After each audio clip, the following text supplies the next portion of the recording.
Hello, and welcome to NCAA Eligibility for the Homeschool Athlete, a Parent's How-To.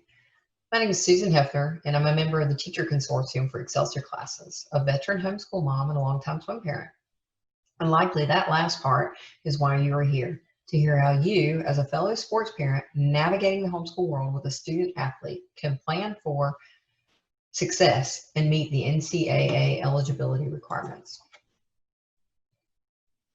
Everything that we discuss today can be referenced and found on the NCAA Eligibility Center website.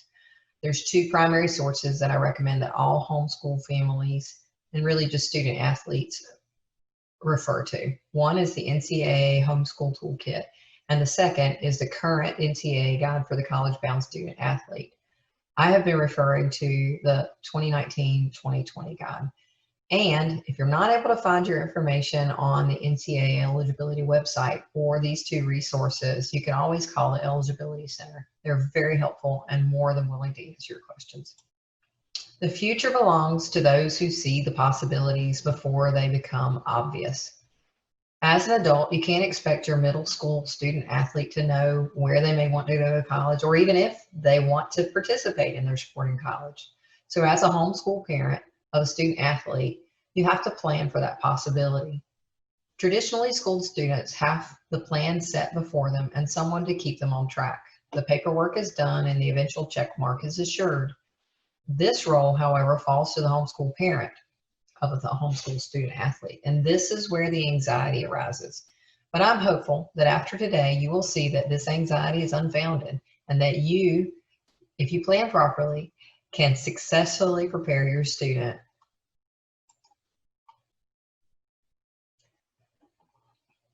The NCAA awards two types of certification. There's amateur certification and there's academic certification. We will be talking about academic certification process today, and specifically we will restrict our discussion to homeschool students.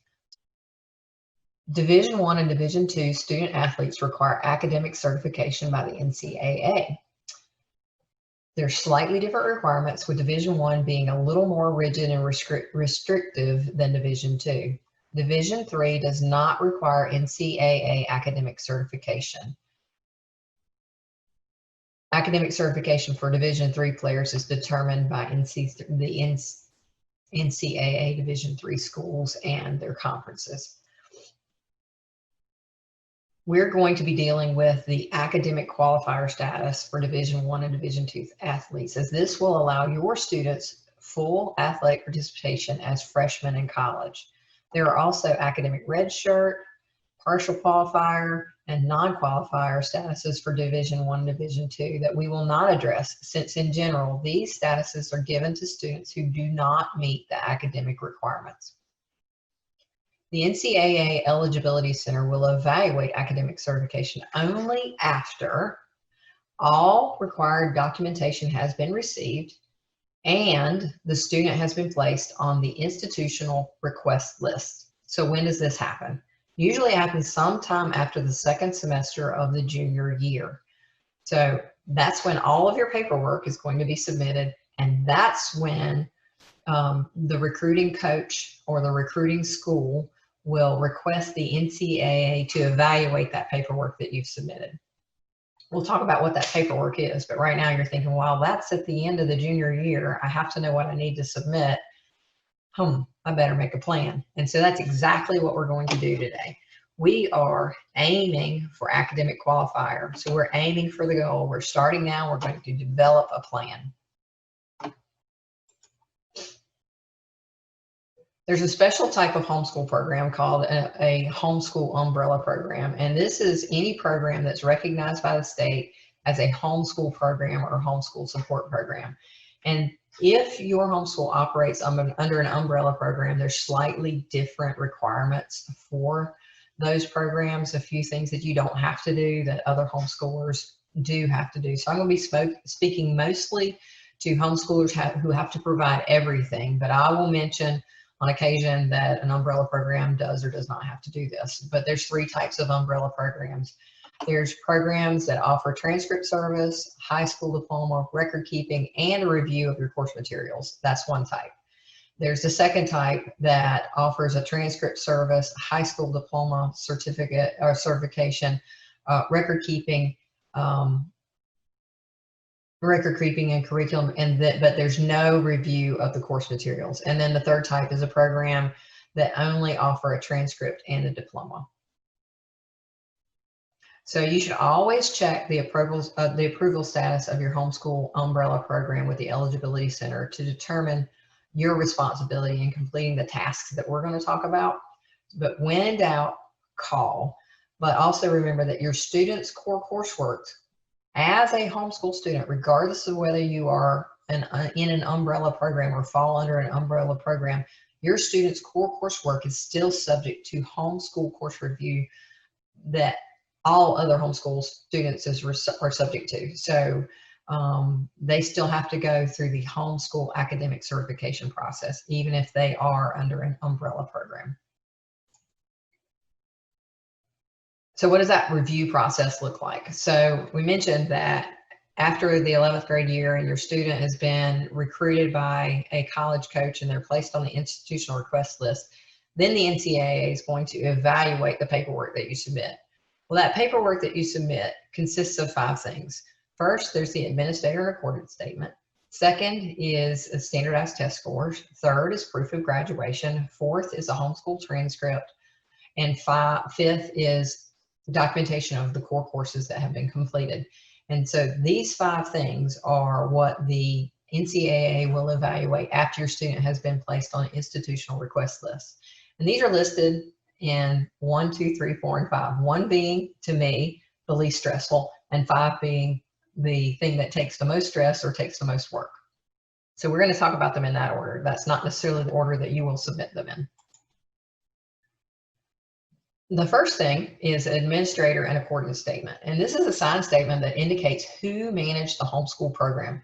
For example, who taught and evaluated the coursework, awarded grades and issued credit, and that the homeschooling was conducted in accordance with your local state laws.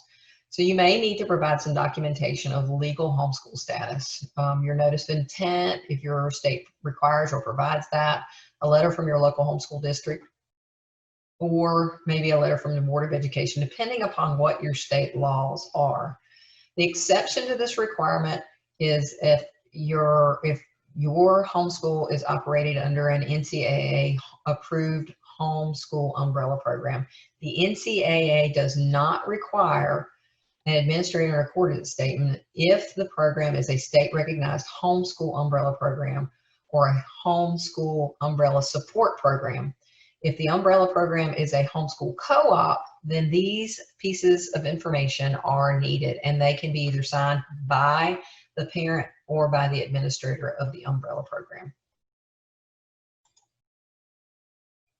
The second bit of information that the NCAA requires is either an SAT or an ACT score report sent directly from the testing agency.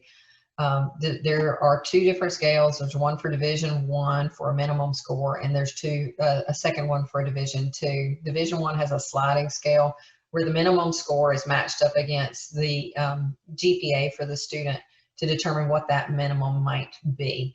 I recommend that students plan to take one or the other, and you can review the differences between SAT and ACT, and maybe take a practice test to determine which one plays more to the strengths of your student. Practice actually improves the score, so I recommend taking practice tests before you sit for the SAT or the ACT, but I recommend that you plan to take it twice before the spring of your junior year. And that will allow your student an additional year, an additional calendar year, if they would like to take the test again.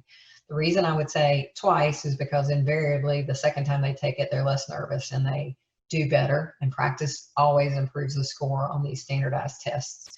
So now, if your student's not a good test taker, or they've never taken like the PSAT or something like that, then remember that you don't have to send the score on the day that the test was taken. You can wait for the score report to be issued, and then you can go back in and request that the official scores report be sent for any test, any SAT or ACT that the student has previously taken. You can request that that be sent to the NCAA. You do have to pay an additional fee. It's free, or it's included in the cost of the test if you do it on the day of the test is administered. But if you want to wait to see how your student does, you can always go back and have it sent later. But again, I recommend that they take it twice before the spring of their junior year. Proof of graduation. So your students you'll need to have proof of graduation at the end of the 12th grade year. So that could be a diploma showing the month, day, and year of graduation. It can be a homeschool transcript showing the month, day, and year of graduation. It could be something else. It could be the GED, although I don't recommend that. The exceptions are in the state of New York and Hawaii. They have specific laws around homeschool students and how to issue a diploma and graduation there. So you'll need to, if you live in those states, you'll need to understand those requirements. And you can always call the NCAA to find out what exactly you need to do. And then there are also exceptions for students who are partially or fully enrolled in Florida virtual school. There are different circumstances under which diplomas may or may not be issued for the Florida virtual school. So you just need to understand that and recognize that at the end of the 12th grade, you're going to have to issue some proof of graduation for your student. Okay, now we're getting into the part that requires planning and work. Okay, so the transcript, so the homeschool transcript, whether it's issued by you as a homeschool parent or an umbrella program, should be the homeschool record of all academic courses taken by your student while in high school, or all courses that are of high school level. So it's going to be a complete record, not just of the core courses, but of all courses, including electives, cooking, whatever, you know, PE. You're going to put all of that on your homeschool transcript. Ideally, this transcript will serve multiple purposes. It'll be used to meet NCAA requirements, but you can also use it as your college admissions transcript. There are services out there. You can generate your own, and which is what I did, and ours was accepted at every juncture, everywhere we for our dual enrollment institutions, for the college that my daughter attends, and for the NCAA. And I just use that as my master plan, and that's what it should be. That's what you should do as well, I think, is you should consider your transcript or the information contained on the transcript as your master plan. So it's going to be a complete record of all courses taken in high school, not just the core courses. If you belong to an umbrella program that's recognized by your home state as a homeschool program, your transcript may be maintained and completed by the umbrella program, in which case you'll not have to submit a separate homeschool transcript, but you may, depending upon that level, you remember there's 3 types, you may have to sign it. However, even if you fall under an umbrella program, I think it's a good idea to keep something like a transcript for your student for your records, so that you can keep track of what was taken when and so forth, and use it for planning resources. So there's just a couple of things to note. These are the requirements. What you see here on the screen are the requirements for the NCAA. It has to show your 9th grade start date, because your student has 8 semesters after the start of the 9th grade to complete the academic requirements for NCAA academic certification. The course titles on your transcript need to match everything the student has taken. So if the student has taken a class at a dual enrollment institution, the title on that class at the dual enrollment institution needs to match what is on the transcript. If you complete a course at home, whatever you title the course at home, that needs to match your transcript. And we're going to talk about core course worksheets shortly, but the titles need to match so that the NCAA can match things up. So your course titles need to be included on there. You also need to show the grade that was awarded, the units of credit, whether it's a half credit or 1 credit. You need to show a grading scale. An A is a 90 to 100 and so forth. You need to show the academic year for which the course was completed. a graduation date on the final transcript. I also recommend on the transcript that you submit at the end of the 11th grade that you put a projected graduation date on there as well. You will sign, not electronically, but provide a handwritten signature at the bottom of your transcript to indicate that everything contained in the transcript is true and valid.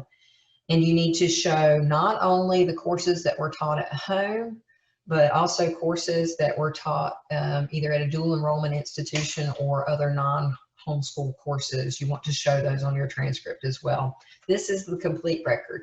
Everything goes on here, not just the core courses. In addition to your transcript, your homeschool transcript, you need to have official transcripts sent from every school the student has attended. So if you're taking your student out of public school, then you need to have the transcript sent from the public school. But I would also show those courses from public school on my homeschool transcript. If you then re-enroll your student in public school, then you're going to have your homeschool transcript, and it will show your public school courses on your homeschool transcript. And then you will have that transcript sent as well. So in order for you, if you declare your student as a homeschool student, and even if it's just for one semester, you homeschool them for one semester, in order for your status to be changed, you have to submit, I think it's 6 semesters of non-homeschool courses in order for your status to be changed. So that's effectively, if you do the first year, it's going to be the end of your 12th grade year. If you do just the first semester, is going to be through the second semester of your junior year. So essentially, once you declare that your student is homeschooled for any portion of high school, you need to keep records and indicate where the courses were taken and keep a transcript record. And so it's easy. It would be easy if your student was a public school student, and you just get a copy of that transcript and you incorporate it in your homeschool transcript. Just a couple of notes. Units of credit, let's talk about that for a second. No course shall be given more than 1 unit of credit. A 1 semester dual enrollment class may equal 3 or 4 class hours or course hours on a college transcript, but on the high school transcript, it can only be 1 hour. So the maximum number of credits for a course is 1 unit. You can issue half credits or quarter credits, but that is up to you on how that is done. So let's talk a little bit too about what a transcript example looks like. This is an example of a homeschool transcript that actually comes straight out of the homeschool toolkit. And so what we're going to do is we're going to zoom in here a little bit. You're going to have the student's name, the 9th grade start date, anticipated graduation date.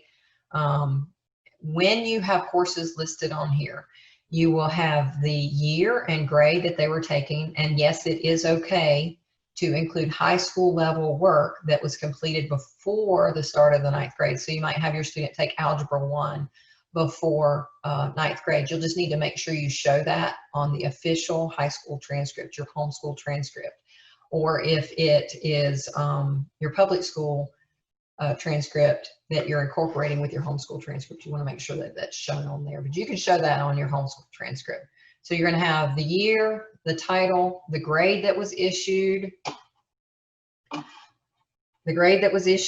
as well as the credit, 1 credit hour. So you'll show that for early credits, 9th, 10th, 11th, and 12th. You'll submit after the end of your 11th grade year to get your early evaluation. Let's see, you also need to show where the course is. If it's not a homeschool course, you need to indicate where that was taken. So if it was a public school course, then you'd want to indicate where that was a public school course. List the state and the location. If it is a dual enrollment institution, you'll want to indicate that it's a dual enrollment course and indicate where that was taken. And likewise for any other non-traditional homeschool course, you're going to want to indicate when and where that was taken with some notes on your transcript. Let's see, you also have to have the grading scale, and you're going to present the GPA. You're going to calculate the GPA for your homeschool transcript based on all of your courses. You can use, if your student takes honors courses or AP courses, you may use a weighted scale if you so desire. And in fact, we showed both on our transcript. We had an unweighted GPA, and then we had a weighted GPA because of the university that my daughter was going to. They wanted to see both, although I believe that they put that through their own little processor and determine where the students rank up. But anyway, so on our homeschool, we had an unweighted and weighted, and you just need to show that grading scale and that weighting scale on your transcript.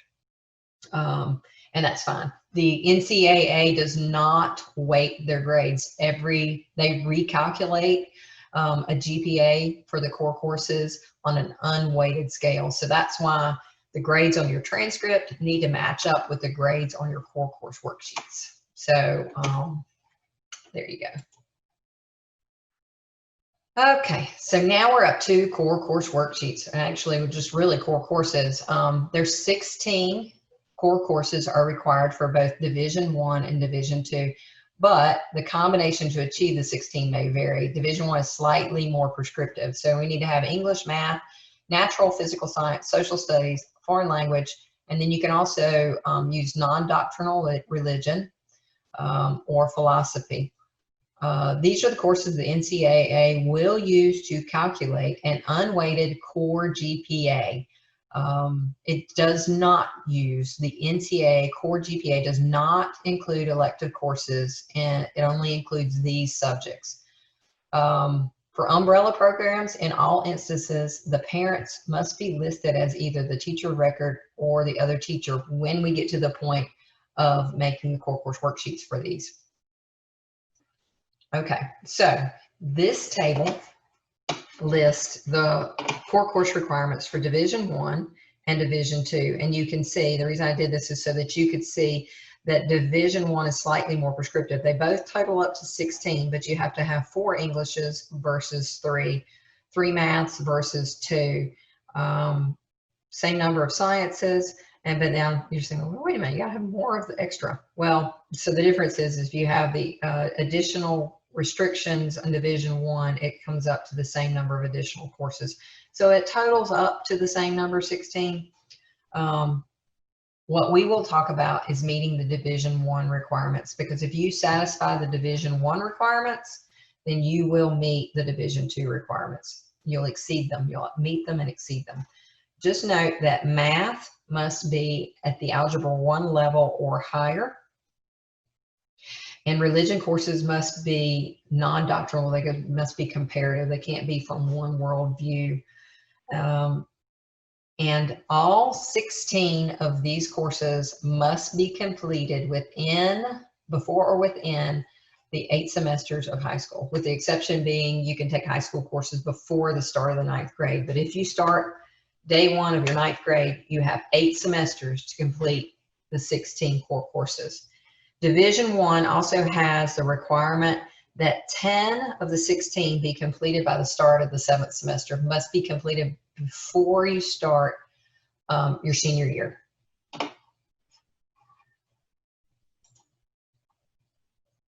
Okay. If you plan to go to an academically competitive university, if your student plans to do that, then the requirements for Division I are actually less than what the admission requirements for an academically competitive university.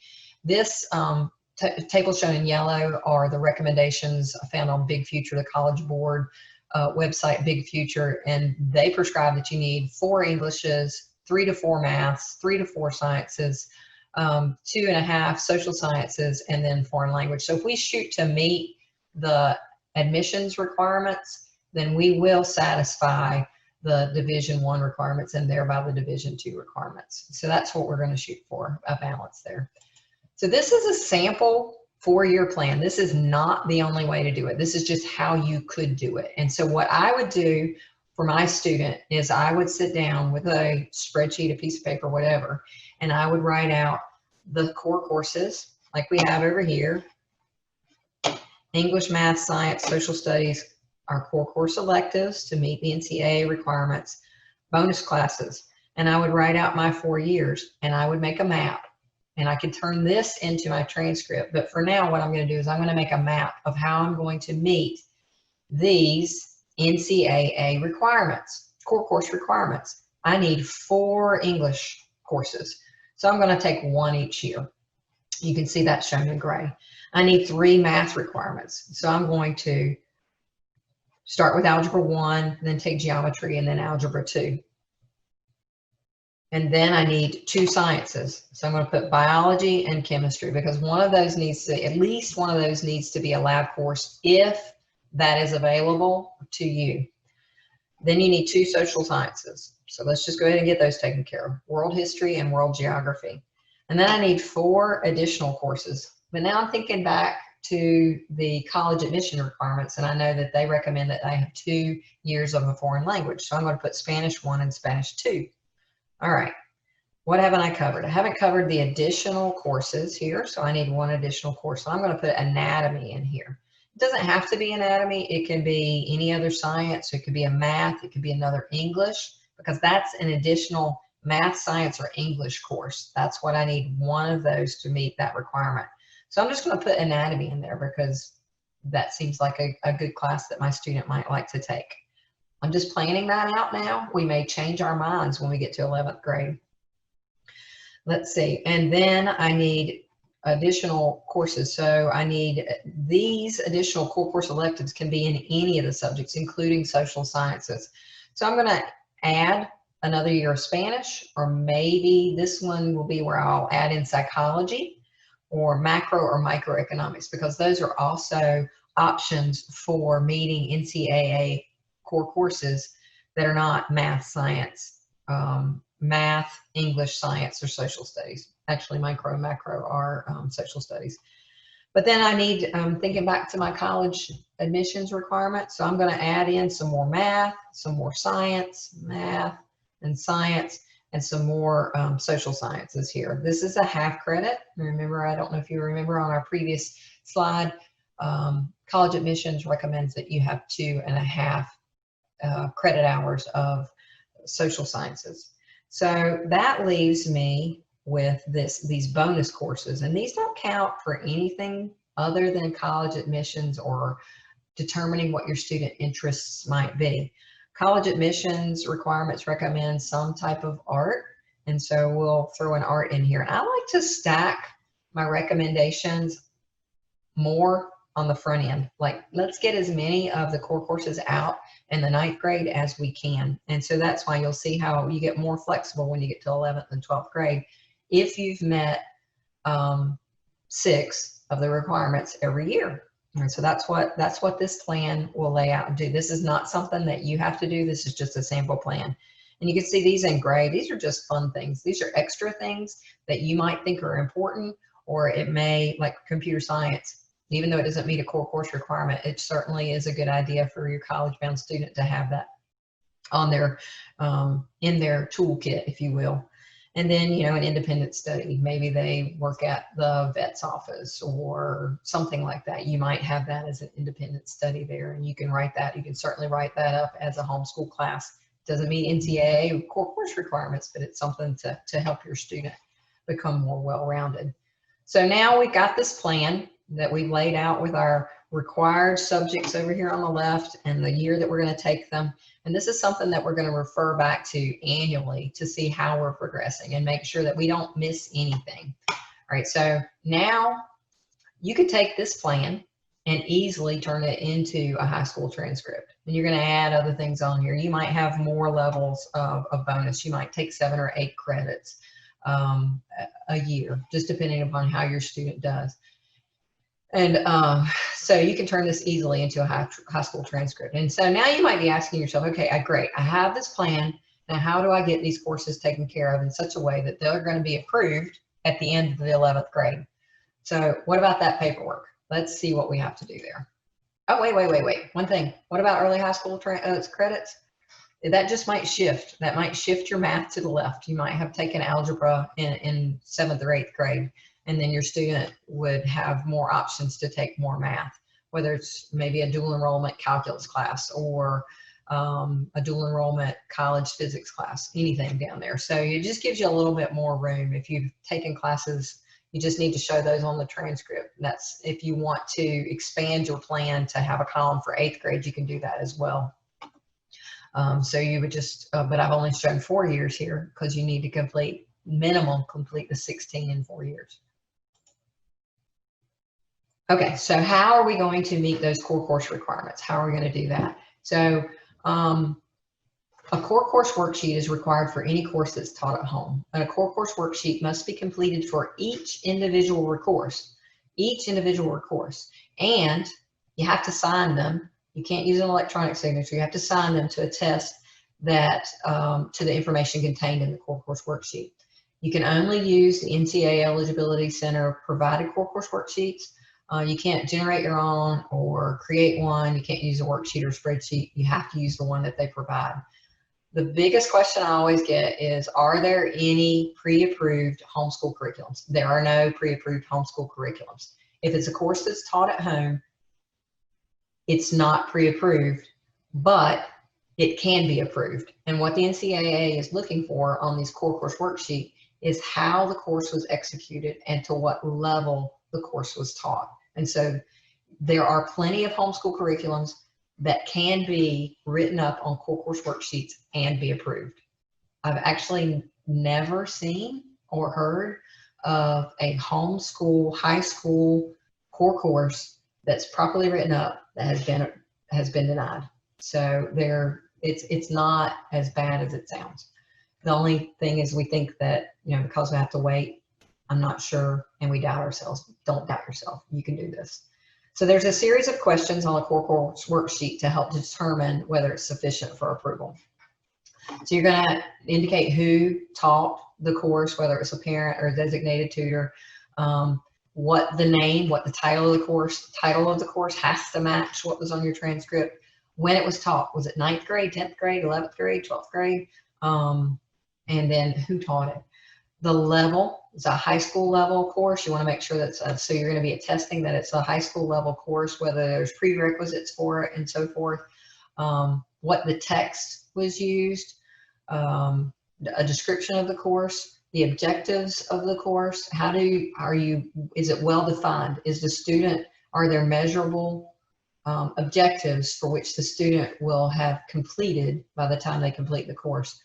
How is the knowledge and understanding of the student assessed? Do they take quizzes? Is it homework quizzes, exams? What's the final grade? What did they earn in the course and what credit was issued?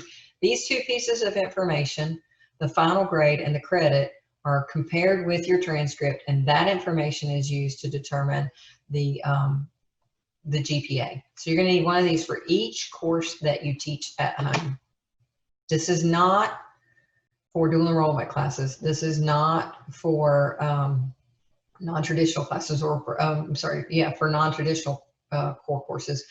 This is only for core courses that are taught at home. The second option is a non-traditional core course worksheet. So this would be for providers like Khan Academy or Easy Peasy. These are courses that may be taught at home in which non-traditional homeschool provider is used. The homeschool administrator will be required to complete a non-traditional core course worksheet. It just has a few extra things on it, and basically what they're looking for is they're looking for student accountability, student-teacher accountability. Are there regular instructor-led interaction for the purpose of instruction, evaluation, and assistance during the course? That might be an exchanging of emails between the student and a teacher, online chats, phone calls, feedback, assessment. You're going to want to list all that on the non-traditional core course worksheet. You're just looking for student-teacher engagement. If a student's just sitting there in front of the computer and there's no feedback, then it's probably not worthy of being approved. So you need to consider that when you consider non-traditional courses to meet core course requirements. The other thing is the course has to be for a defined period of time. It has to be completed in a set length of time, 1 semester or 2 semesters, or if it's, a defined length of time. And you have to show it on your homeschool transcript. Some reasons that non-traditional courses might not be accepted is it does not have teacher-based interaction. It doesn't require regular or ongoing instructor-led interaction between the student and the teacher. It does not require the student to complete the entire course. It does not prepare the student for four-year college classwork. And maybe you don't have official grades associated with it. Or it's not English, math, science, or social studies. And so if it's not one of those, then it's not going to meet the core course requirements. So a non-traditional core course worksheet looks very similar to a home-based core course worksheet, except that it's got additional fields to determine, like the frequency and nature of assessments and how the grading is done. Requirements, are there requirements for the completion of material, and how they're going to ask more about how the student interacts with a teacher in the design of the course. Another way to meet core course requirements is to have your student dual enroll at perhaps a dual enrollment institution such as a community college. No core course worksheet is required for these. You're just going to include the core course on your homeschool transcript and have the transcript sent directly from the dual enrollment institution. No further paperwork is required, and the NCAA will match up the, for instance, community college transcript with your homeschool transcript and check off each course that is taken as a dual enrollment as one of the 16 core courses if it falls in that category. So like my daughter took Calculus 1 and Calculus 2 at the community college, so that fulfilled 2 of her math core course requirements, and I didn't have to complete core course worksheets for those. The other option is to use an NCAA approved provider, and if you do that, the NCAA approved provider will provide the documentation necessary to indicate that your student has completed the course, what the grade was, and they've already done the paperwork to attest that it's high school level and that all of the teacher-student interaction and attendance and duration and so forth has been met, and therefore the NCAA has approved it. And as long as your student successfully completes that class provided by an NCAA provider, then the NCAA is going to take that paperwork, match it up against your homeschool transcript, because you're showing everything on the homeschool transcript. They're going to match that up with your homeschool transcript and check it off. For example, there's several institutions that are NCAA provider, like Excelsior has English, math, and science classes that are NCAA and social studies provider approved. And so like my daughter took an English class there, and so the English class, they provide the paperwork to the NCAA. The NCAA matches that up with my homeschool transcript, and they check off an English class, and I don't have to provide a core course worksheet for that English class. And so now I can take my plan, my transcript, and I can check off or denote where everything was taken, and I've met the requirements. I can use any combination of the above. I can use NCAA approved providers, dual enrollment classes, traditional homeschool classes with a core course worksheet, or properly documented non-traditional core course worksheets. And I can use any combination of the four. My oldest daughter, we probably did 90% traditional core course worksheets for her approval process. My younger daughter, she's probably more like 60-40, 60% traditional and maybe 40% dual enrollment or NCAA approved provider. So it sounds intimidating, but it's doable. You just have to plan. Just I want to add a word of caution about course validation. So particularly in this changing climate right now, you are going to want to check with your providers. If you're not doing strictly home-based education for your homeschool student, you're going to want to confirm the approval procedure or status for all courses that are taken at private, charter, or public schools, whether they're virtual or seated. You're going to want to confirm the approval status with the NCAA, because back in the spring of 2020, many high school students were sent home, and so they had to complete their coursework at home. And so as we start this new year, the structure of the classes that students in high school may be taking, and if your student is partially homeschooled and partially taking classes at the public school, then you need to be aware that the course that they had approved at the public school is different than what they're going to be offering this fall. And so you need to confirm with the guidance counselor if your student takes a course at a private, public, or charter school, whether it's seated or virtual. You want to make sure that they have filed and completed the proper paperwork to have that class approved with the NCAA before you count on it as a core course.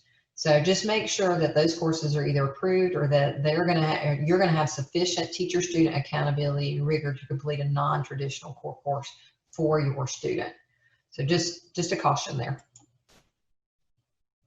All right, so now we've got this entire plan, and we've got the two pieces of information that you really need to focus on are your homeschool transcript, which is that master plan of what your student has taken all through high school, and the plan that we laid out to match and meet the 16 core courses. So you've got that plan, and so now what you want to do is you want to think about the process. Start planning early. You know what you're shooting for. You need to determine your projected graduation date so you can back up to find and determine the start of your 9th grade for your student. That may have already been determined depending upon what your choices have been. All right, but if you're in 8th grade or 7th grade, homeschoolers sometimes you go with, we don't really assign grades, but if your student is going to pursue athletics in college, you're going to have to assign a 9th grade start date. Go ahead and register with the NCAA. Determine your homeschool graduation requirements. Determine what college admission requirements are. Just review those and read over those. But if you follow the plan that we've laid out, you're going to meet those. And plan for taking the ACT or SAT sometime before the spring of the junior year. And I recommend doing that more than once. So once you've got this information, you can fill in your projected homeschool transcript and that map for how you're going to complete the 16 core courses. Second, now you've got the plan.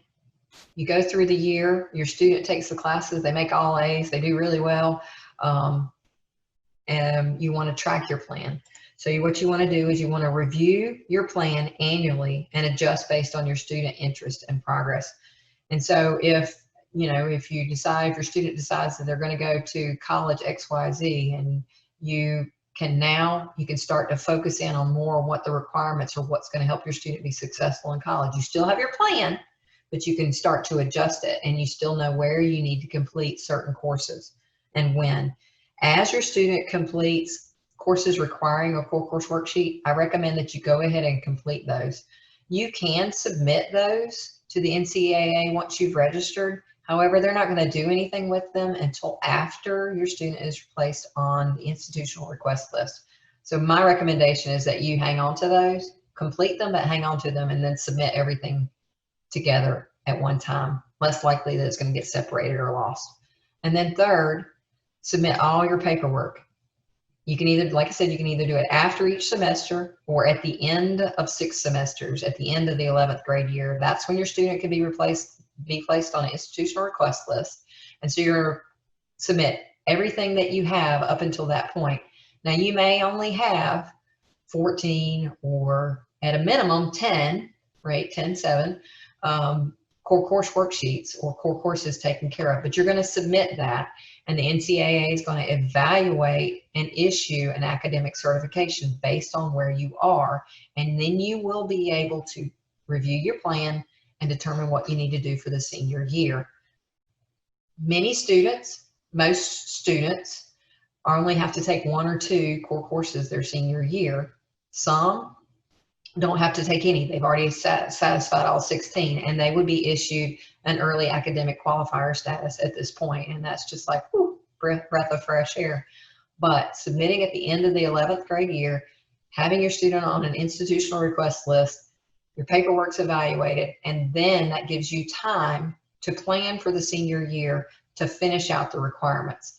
And then at the end of the senior year, you're going to apply for final qualification, academic and amateur status, and submit your diploma and proof of graduation, and your student will be able to go off and score big at their chosen institution.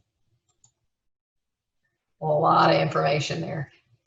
If you have any questions, feel free to get in touch with me. I'll be glad to point you in the right direction or try to answer your question in the best that I can. I also will make available to you the information and resources that I used. There's a list here, but all of the information that you need is found on the NCAA eligibility website, and you don't need to be intimidated. It seems overwhelming, but it's certainly something that you can do.